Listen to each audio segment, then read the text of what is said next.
All right, Shalom. This is a brother Nahoya from the GMS Orlando camp. I want to start off by giving all praise, honor, and glory to Yahweh, Ba'Hashem, Yahweh Shai, Ba'Hashem, Rakar Kodash. Double honors to the apostles and the elders of Great Millstone, who are the elders of Yashar Allah, and a sincere salutation to all you Akim, who are preaching this word and believing this word, and to the Akwath, who are believing this word in all truth and in sincerity. This is Luke chapter 12 and verse 51. And it reads, "Suppose ye that I am come to give peace on earth? I tell you, nay, but rather division. For from henceforth there shall be 5 in one house divided, 3 against 2, and 2 against 3. Now I want to go into a lesson based on that understanding. Because you have a lot of sideline Israelites, man. All right?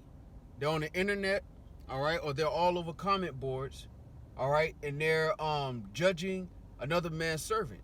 All right, and this lesson is inspired by Apostle Gabar's recent lesson on the comment board of one of the UK brothers because they didn't look like a typical Israelite. And this is what you have, man. You have Israelites who are waking up just to do the same thing that they were doing in the world, using the scriptures as barbershop talk and a way to let off their own insecurities, man. All over the internet talking about no division. The camps is dividing the nation. Division has been all throughout the scriptures. And that's why I started off with Luke the 12th chapter. Yahweh Shah said he came to bring division. But you have these Israelites who hop on these internet sites, all right, and talk about camps is divided. Without the camps, you wouldn't understand who you are. That's the tool that the Lord used to prophesy the downfall of Babylon the Great and to teach Negroes, Latinos, and Native Americans, beginning with the elect, whether they hear or forbear, man. And what you have is a lot of Israelites who have skin, they have flesh on them, but they don't have breath. They know that they're Israelites, but that's about it. You hopping on other men's pages who are actually doing the work, and you're condemning them because they don't look like a typical Israelite, to please your sight, to please your flesh. That's why the scriptures say, let's get that. This is Matthew chapter 12, and I'm going to jump down to 36. And it says, "But I say unto you that every idle word that men shall speak, they shall give account thereof in the day of judgment." Because a lot of jakes are waking up to who they are with no fear, man. You'll sit online and judge another man's servant, and then you have these no-camp Israelites that sit online and share news clips all day and condemn camps that are actually out there doing the work, when the Lord commanded us to go on the highways and hedges. And it's one thing that you're not going out there on the highways and hedges, because ultimately it's not for everybody. But for you to be online talking about camps causing division when the scriptures talk about the Lord coming to bring division,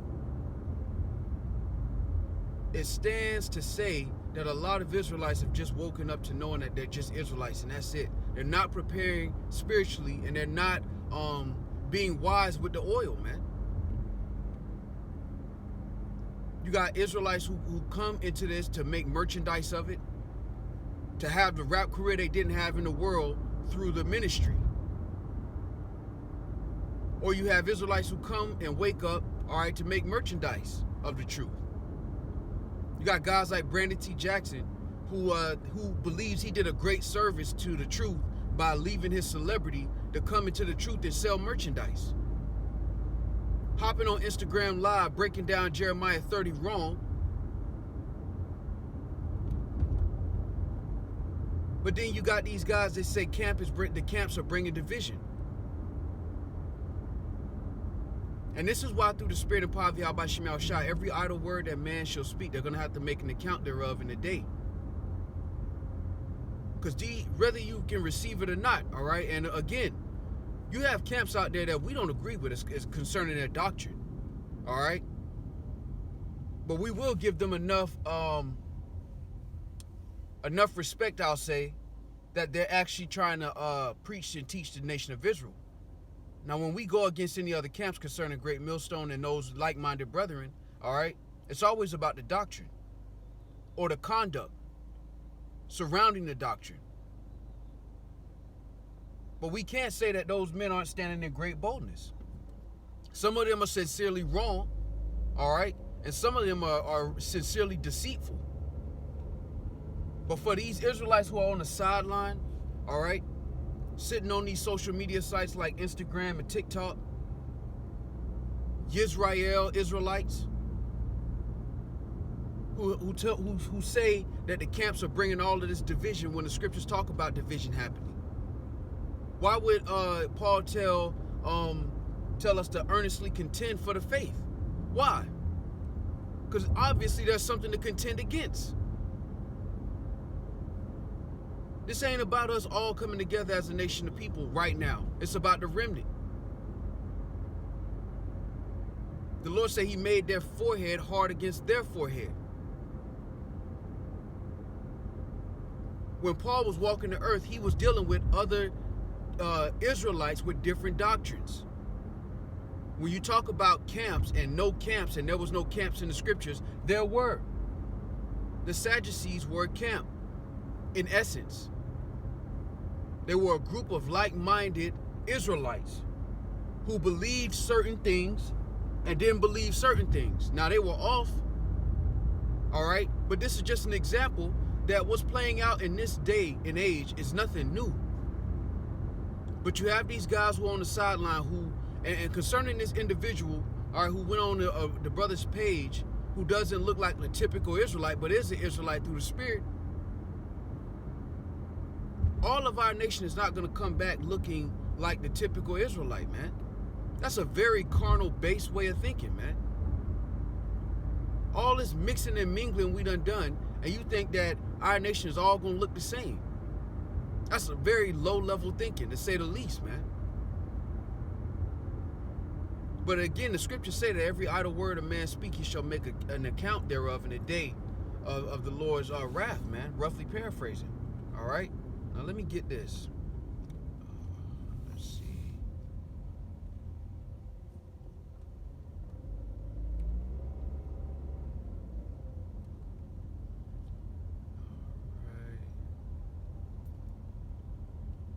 All right. This is Romans 14:4. And it reads, "Who art thou that judgest another man's servant? To his own master he standeth or falleth. Yea, he shall be holden up, for Yahweh by Shema Shai is able to make him stand." And that's what you have. All right, contrary to popular belief, those who are standing in great boldness for Yahweh by Shema Shai can only do that through the Spirit. So if they don't look like a typical Israelite that's pleasing to your eyes and your sight, who are you to judge another man's servant? For those no-camp Israelites who hate rude speech, who are you to judge another man's servant? You don't like how brothers are bringing out the truth, but you can't say that it's not the truth. Who are you to judge another man's servant, especially when you're not doing the work at all? You wake up and you scroll through social media posts with your face hidden. Or you scroll through YouTube to scoff at brothers with your face hidden. Who are you to judge another man's servant, and you refuse to even stand in great boldness for Yahweh by Shema Shai? You refuse to stand up against the workers of iniquity. Now make no mistake, all of that is done by the Spirit of Yahweh by Shema Shai. Those who stand are standing through the Spirit and power of Yahweh by Shema Shai. But for these sideline Israelites, all right, who would try to condemn a man because he doesn't have melanin in his skin, but he's doing what you should be doing, who are you to judge another man's servant? And that's why, you have Israelites that are waking up, all right? But they're waking up just to find out that they're Israelites. That's it.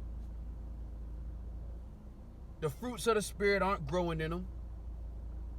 The seed of faith is not abounding. They just woke up to have more controversy, to stir up strife, not to build, but to frustrate the building. Contrary to popular belief, this is what building the temple of Yahweh by Shema Shai looks like. This is what it looked like in the book of Acts. It wasn't pretty. You didn't have all Israelites coming together on one accord. You had zealots, all right? You had the Pharisees, you had the Sadducees. Certain things they agreed with, certain things they disagreed with. Those are camps. And we're in a time where you have a lot of people who are waking up just to find out that they're Israelites, man, and that's it.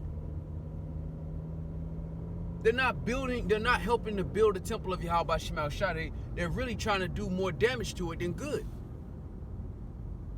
How could you condemn a man that doesn't, man, again, Romans 14:4. Who art thou that judgest another man's servant, man?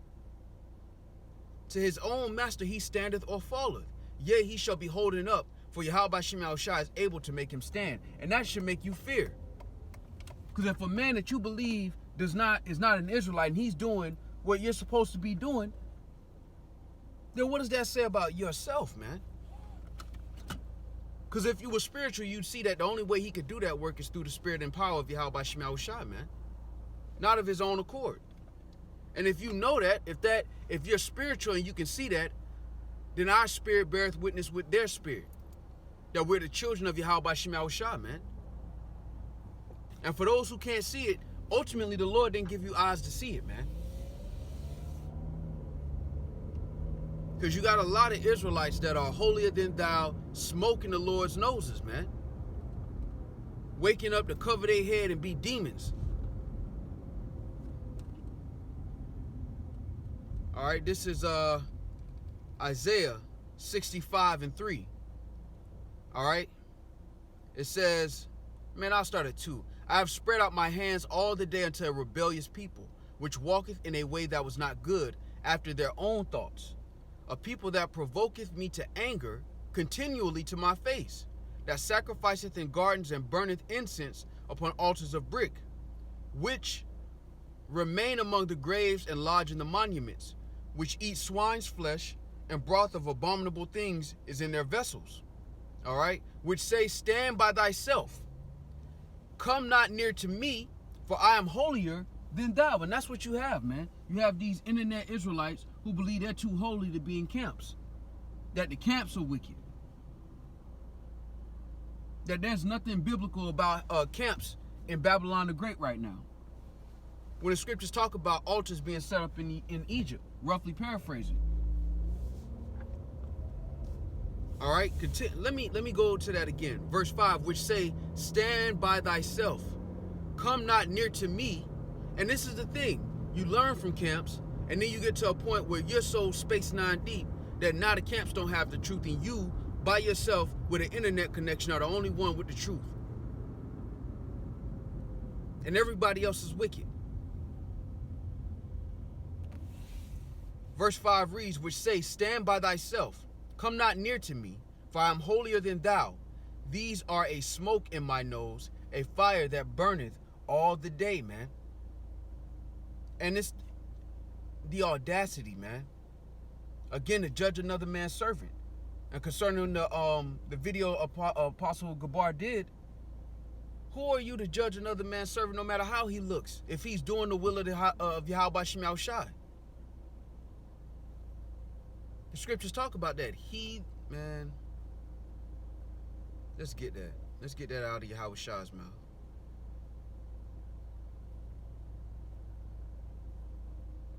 All right.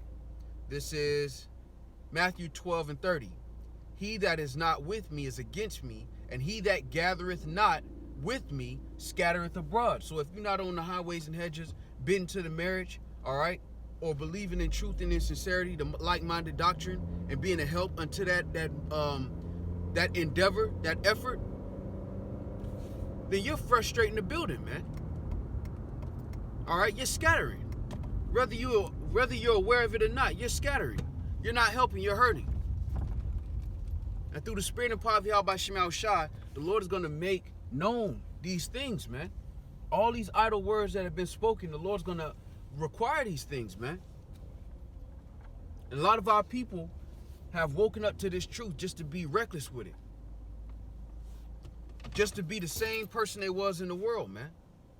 And that's not why the Lord called us, man. And that's what man, I'm going to get that, because I done quoted it a few times.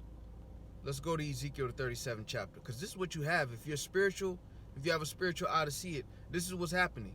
You have a lot of Israelites who are waking up, but they're waking up to this. They're waking up just to do exactly what they were doing in the world, all right, just under the banner of being an Israelite, all right? This is Ezekiel 37,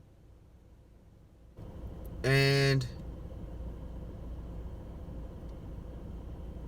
And verse 8. And when I beheld, lo, the sinews and the flesh came up upon them, and the skin covered them above, but there was no breath in them. All right? And that breath is the spirit of Yahweh Shem Yahushua, that spiritual understanding. And if you're spiritual, then you understand every Israelite is not going to look like your typical Israelite. It's not going to look good to your eyes and be pleasing to your sight. Even Yahushua, when he was walking the earth, they said he had no comeliness, that we should look for him. Meaning, if you saw Yahushua walking, at first glance, you wouldn't think anything of it. And I say that to say this, that all of this is spiritual, man. You have to have a spiritual eye to see what's going on through the spirit. That's why the scriptures talk about judging not according to the appearance, but judge righteous judgment.